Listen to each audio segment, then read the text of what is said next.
A very good morning. You're watching FYI. I'm Rishika Barua. Today we are going to be focusing on the tourism industry. Now remember, the COVID-19 pandemic has in fact dealt an absolutely crushing blow to the tourism, the travel and the hospitality sectors. Travel, tourism and hospitality are still reeling in the aftermath. Now, even though things have opened up through the various stages of unlock that we've seen here in India, all things recreational are bound to take a long time before they can return back to the old normal. Businesses, big and small, have faced massive job cuts, debts and even shutdowns. The United Nations World Tourism Organization, the WTO, estimates 58% to 78% reduction in tourist traffic globally. The Tourism Federation estimates a loss of 10 lakh crores for tourism in India. The CII estimates the entire value chain that is linked to travel and tourism in India that is likely to lose 5 lakh crore rupees. The CII estimates 4 to 5 crore job losses for people directly or indirectly related to tourism in India. Industry experts say that the government needs to consider SOPs for this sector. Remember, the government has given zero bailout as far as travel, tourism and hospitality is concerned. This is a sector, according to experts, that is likely to only recover by 2024. That's 4 years from now. My colleague Sakshi breaks down for us just how serious the problem is. According to the World Economic Forum, COVID-19 could set the global tourism industry back by 2 decades. That's right, 2 whole decades. They believe the economic damage to the sector is likely to surpass $1 trillion. The World Tourism Organization expects the international tourism receipts to drop anywhere between $910 billion and $1.2 trillion. Some experts also feel it is now difficult to make accurate forecasts as the virus spread continues and progress on a potential vaccine remains uncertain. For a sector that is grappling with 80 to 85% erosion in revenues, this could witness the highest impact in job losses as well as far as the sector is concerned. So the big question is just when will more measures be taken to save livelihoods?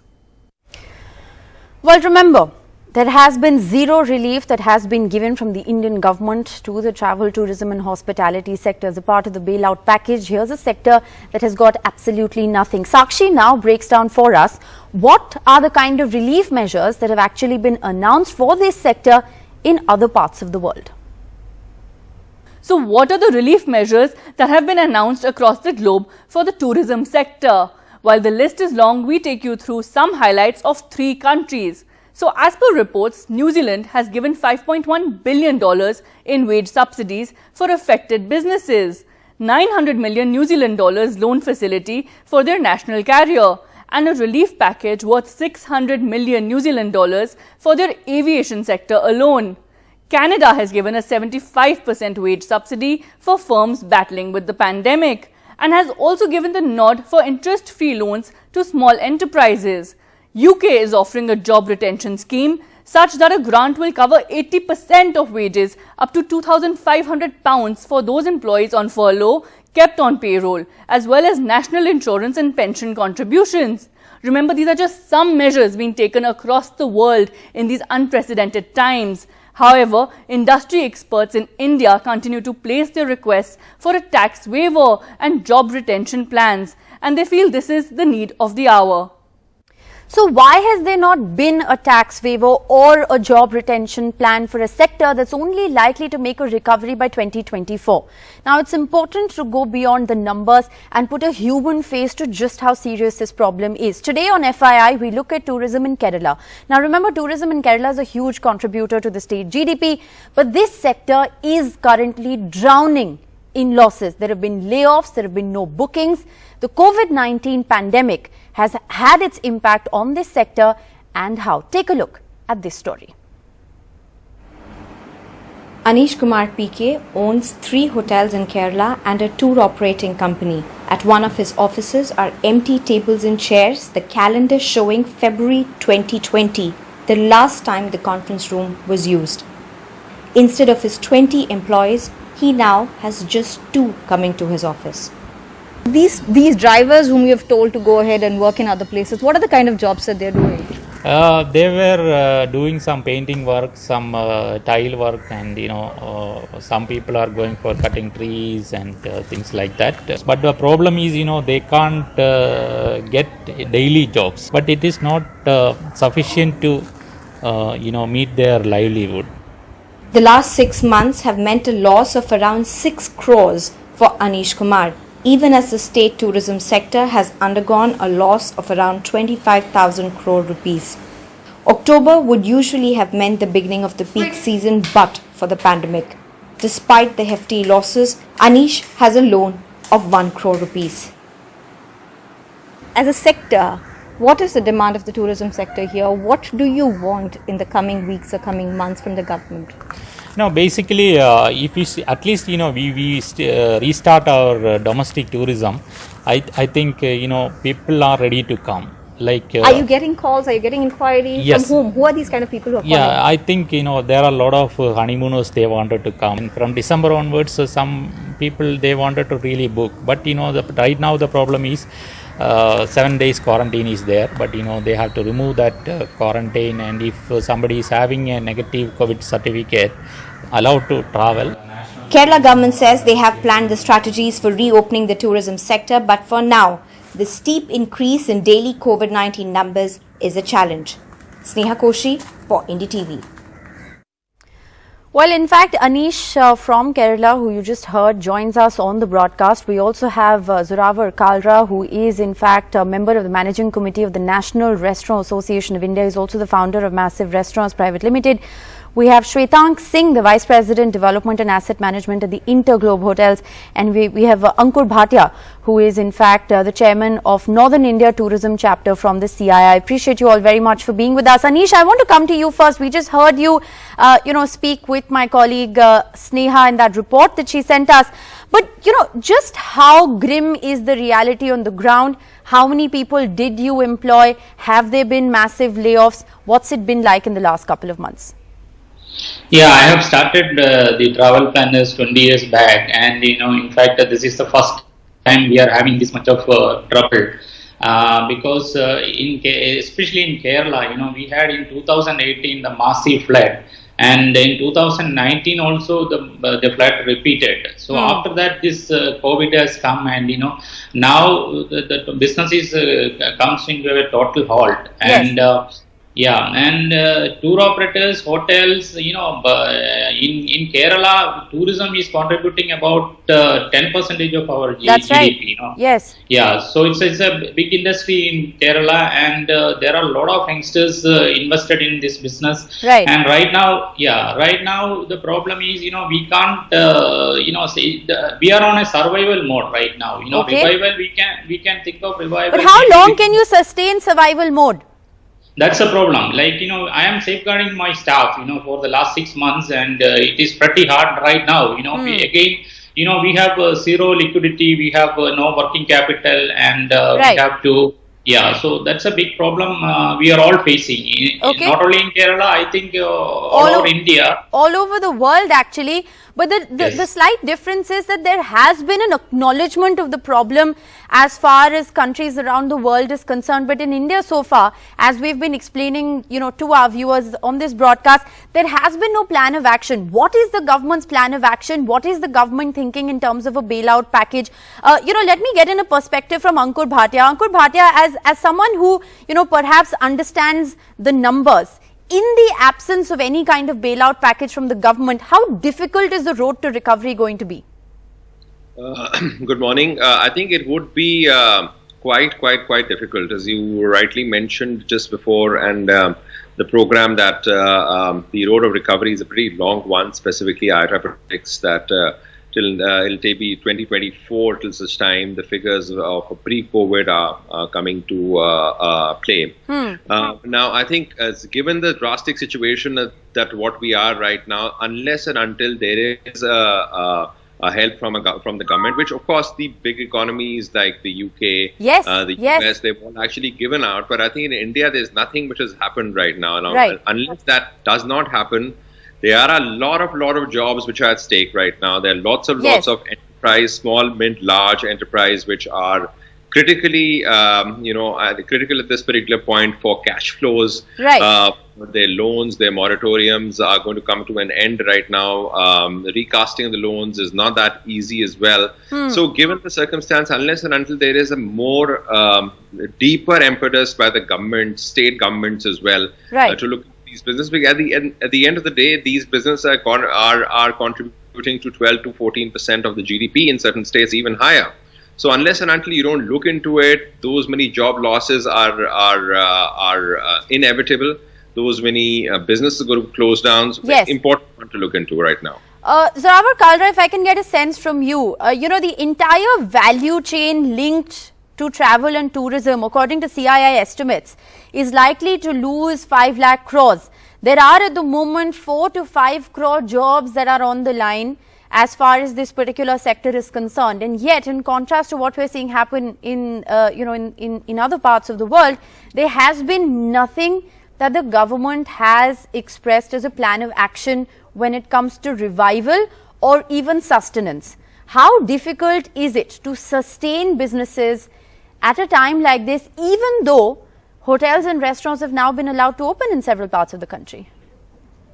Yeah, hi, Rishika. Good to be on your show. See, this is an existential crisis. This is a crisis of epic proportions. Nothing like it has ever been faced. It makes the 2008 crisis or economic downturn look like a walk in the park. So this is obviously devastating for all the sectors you mentioned, especially hospitality, tourism, and aviation.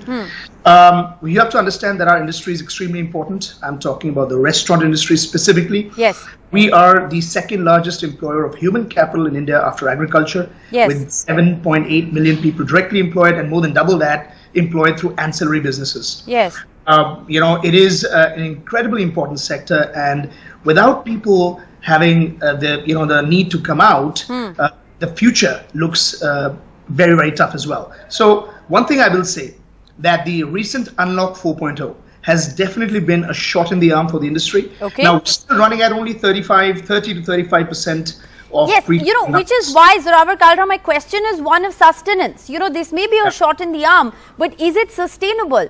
Given the fact that we're looking at a timeline of recovery, which is 2024, is this unlock where restaurants are functioning at less than 50% capacity, for instance, sustainable? Let me take that to Shwetank Singh. Tell us what your assessment is. So hi Ruchika, thank you for calling me on the show.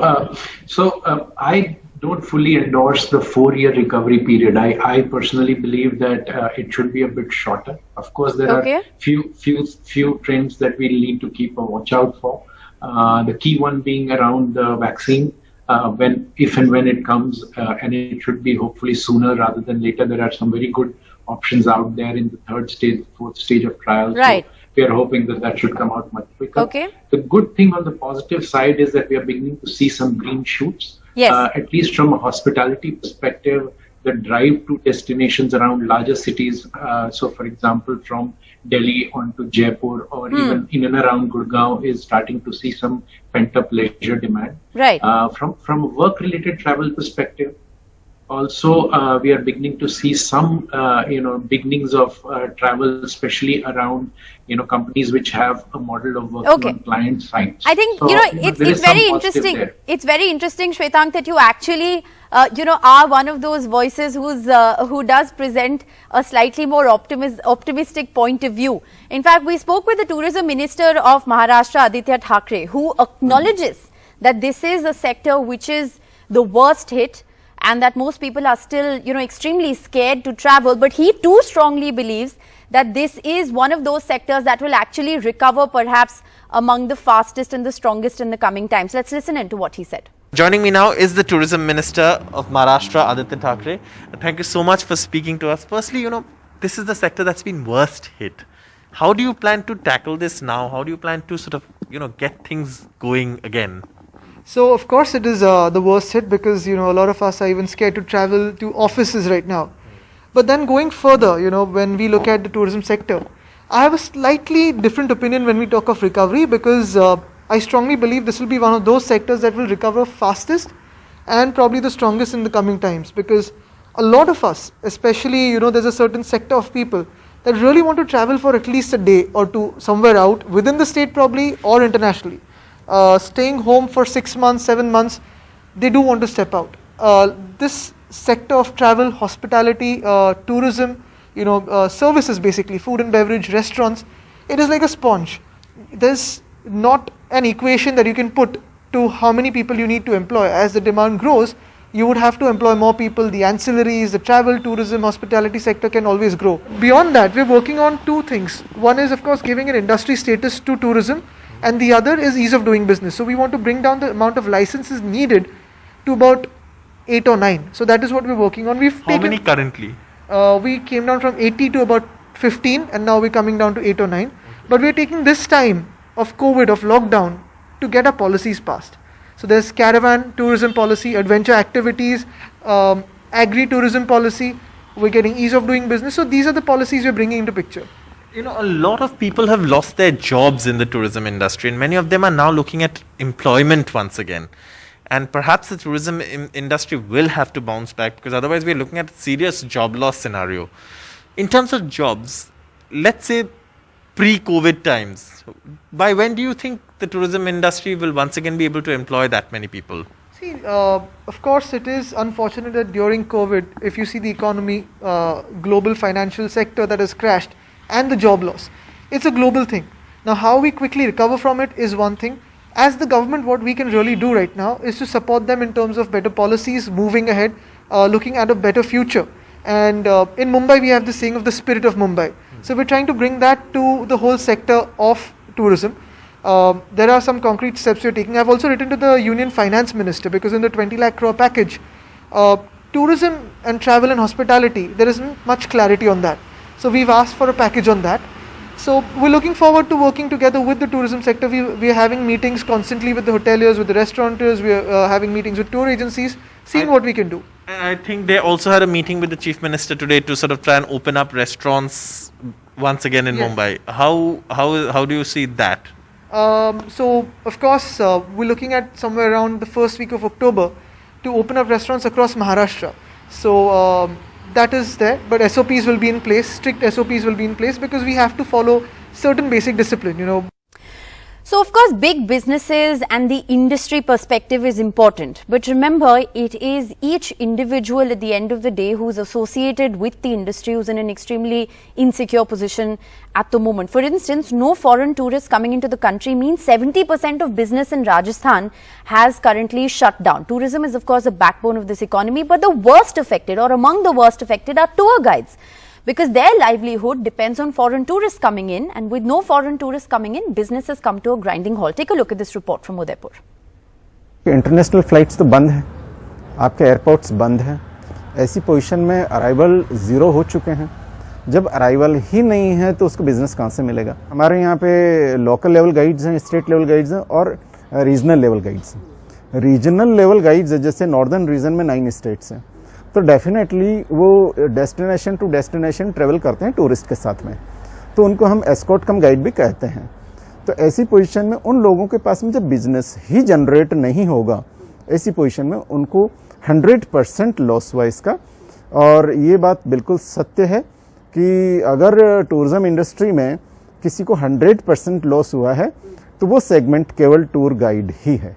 Faith को इस चीज़ के लिए approve किया गया था ministry of tourism की तरफ से कि भाई जिन जिन लोगों को जितना टूरिज्म में लॉस हुआ है वो अपने तरफ से प्रेजेंटेशन बना के भिजवाएं. इसका ड्राफ्ट तैयार करके through faith ministry of tourism को भिजवाया, जिसको उन्होंने फाइनेंस मिनिस्ट्री को भिजवाया, मगर आज तक उसका हमें कोई किसी तरीके का आश्वासन नहीं मिला है. स्टेट गवर्नमेंट ने भी अभी तक हमारे को किसी तरीके की कोई रिलीफ नहीं दी है.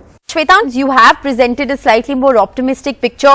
What happens to those in the sector who work as individuals? You heard the case study of a tour guide, for instance, or a cab driver, for instance. These people work as entrepreneurs, as individuals. They are among the worst hit. Yeah, certainly, Ruchika. I mean, there's no denying the fact that everyone has been hit, and everybody has been hit at a different level completely. For some, it is a question of survival.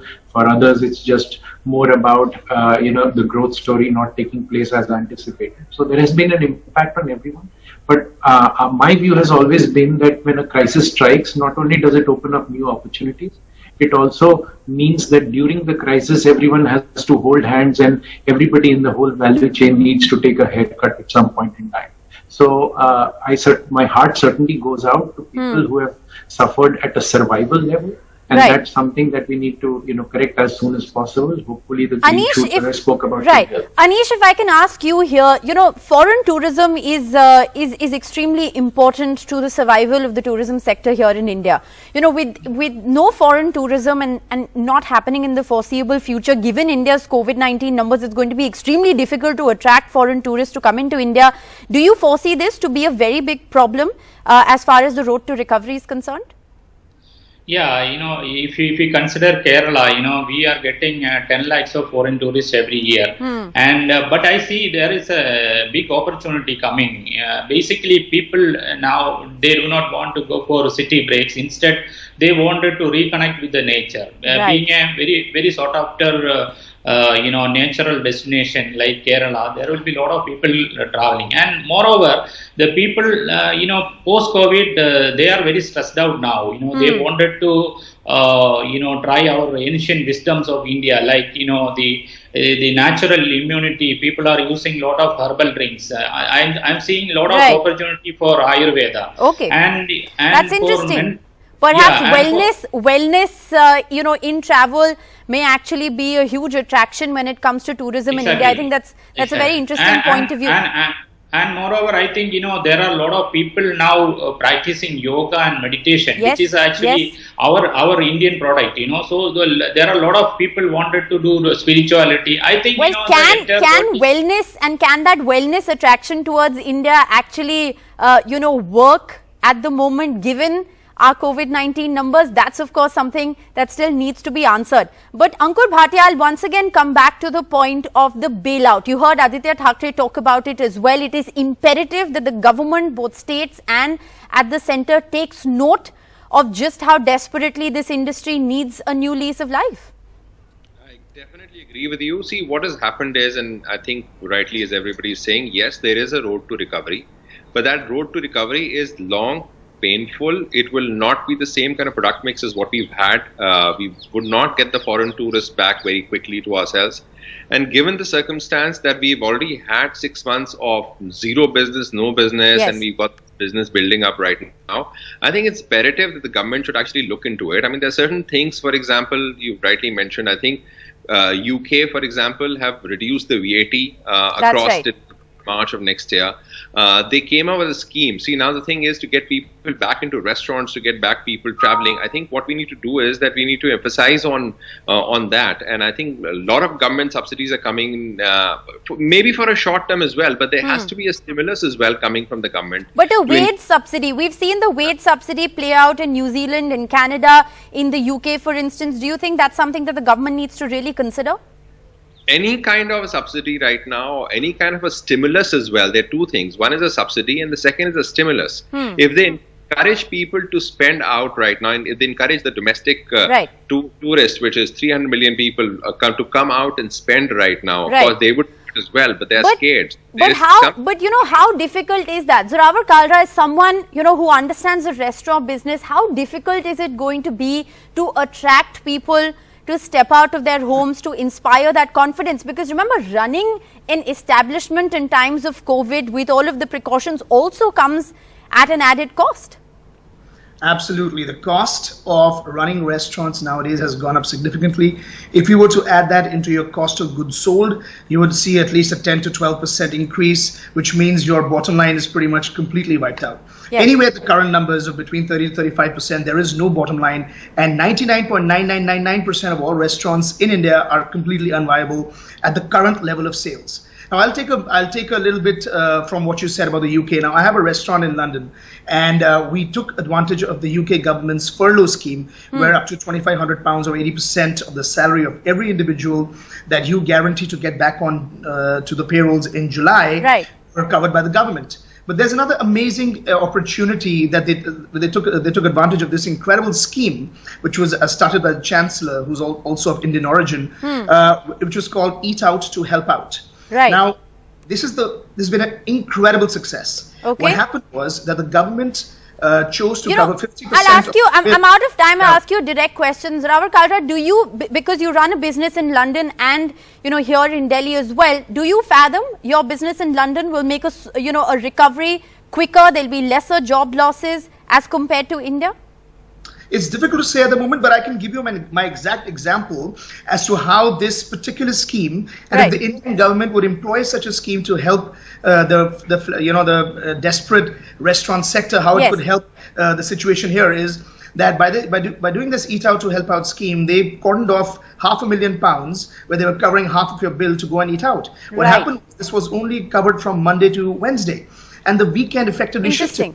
So more people were going out during Monday, Tuesday, Wednesday than they were going on Friday and Saturday. And what that did was it got people over the fear of going out. They started going out a lot more. And the kickstart to the restaurant industry has been significant. So much so that across the world, wherever I have restaurants, the recovery has been fastest in the UK. We're already at around 70% of pre-COVID numbers. Well, I think that's extremely important perspective. Club, by what you say at the moment, given the kind of COVID-19 restrictions that are in place, the protocols that need to be followed of social distancing, it's almost unviable to be able to sustain the travel, tourism and hospitality businesses, which remember is the second largest employer directly or indirectly in the country. So clearly this is a wake-up call for the government. There needs to be some kind of a plan of action, some kind of a stimulus for this sector in order for it to survive and recover a lot sooner than 2024. Thank you all very much for joining me on this very important conversation. Wish you all the very best with your various endeavors. That's all we have time for on FYI today. Thanks for watching.